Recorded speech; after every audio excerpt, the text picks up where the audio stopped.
Ozod Nursaidovani klip suratga olish jarayonidagi bo'lgan voqea yuzasidan ochiq hayratlandim. Birinchidan 4 oy oldin bo'lgan ekan bu voqea. Hech kimning boshiga tushmasin. Juda yomon holat. Yaxshi ham tirik qolibdi avvalambor. 4 oy oldin bo'lgan, endi qaranglar-da, Ozod Nursaidova bilan nomi bilan shu qilinmoqda. Vaholanki kunda kunora bo'ladigan fojialar, kunda kunora bo'ladigan bir nohaqliklar bor-u, lekin bu yerda Ozod Nursaidovani umuman aloqasi yo'q bo'lgan, bu aynan fojiaga aloqasi yo'q. Shunchaki u nomi bilan bunaqa qilinayotgan narsa juda achinarli hol.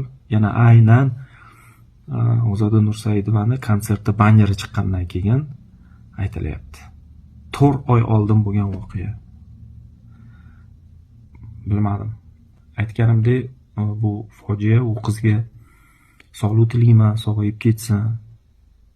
Lekin 4 oy oldin bu voqea bo'lganida shunaqa tashab ketildi, 1 soat vaqt hech qanaqa yordam ko'rsatilmadi. Endi biz qaysi davrda yashayapmizki, odamzod shunaqa voqea bo'lsa 1 soat yerga tashab qo'yib qarab turgan ekanman. Endi tergov ketayotgan ekan o'rtoqlar. Bu aybdorlar albatta jazosini oladi. Kim olib kelgan u qizni, qanaqadir rulda o'tirganmi, mashina haydashni bilganmi, bilmaganmi? Endi bu yerda ozdapani o'tda umuman aloqasi yo'q.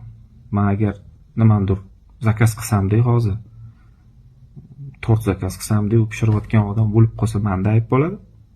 Shunaqa narsa bo'lyapti. Ozdapa o'tda yo'q. Ular klip zakaz qilganlar. Kimdir o'sha aktrisalarni, aktyorlarni taklif qilgan. Kimdir shu yur degan, nimadir qilgan. Shu fojia sodir bo'lgan. Sal adekvat bo'laylik. Nima uchun Ozod Nursaidova aybdor bo'lishi kerak bu yerda? Video chiqqanidan keyin albatta Ozdapa bilan bog'landim. Nima bo'lyapti, o'zi nima qo'yyapti desam, ular ham hayronlar. Meni nimaga ayblashyapti, men tushunmayapman deydilar.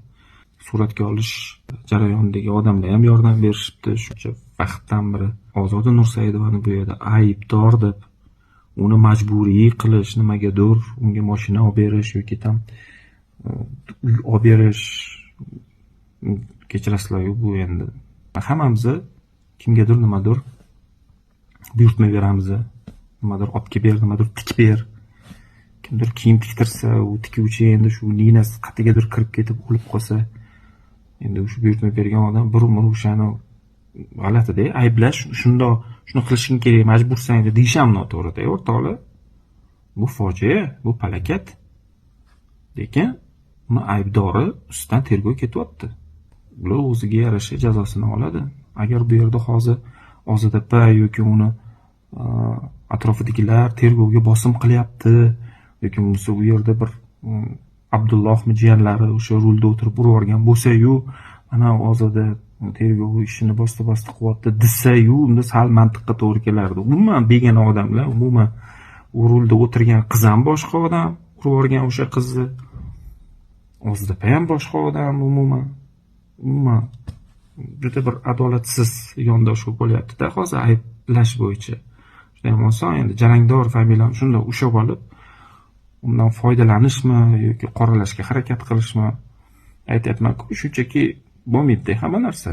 4 oydan beri hech narsa qilmasdan turib, Ozod Nursaidovani konserti chiqqan paytda, banneri chiqqan paytda shartdan unaqasiga to'g'rilab borib, unaqa qilib, mana u bechara nima aloqasi bor Ozodapa? Uni klipida bo'pti, Ozodapani umuman o'tda ishtiroki bo'lmagan, noto'g'ri-da. O'z xohishi bilan butun jamoa va Ozodapa yordam berib kelishayotgan ekan. Aytganimdek, 4 oydan beri gapirmaganlar ham bu narsani.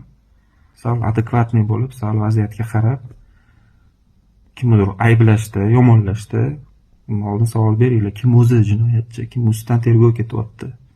Nima uchun endi kimdir Jarangdor familiya bo'lsa, endi uni puli bor, endi mashhurga yopish kerak.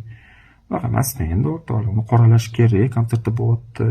Ro'za Ramazon kunlarida hammaga insof, u qizga esa sog'lik, salomatlik, oyoqqa turib ketsin, ko'rmagandek bo'lib ketsin. Shu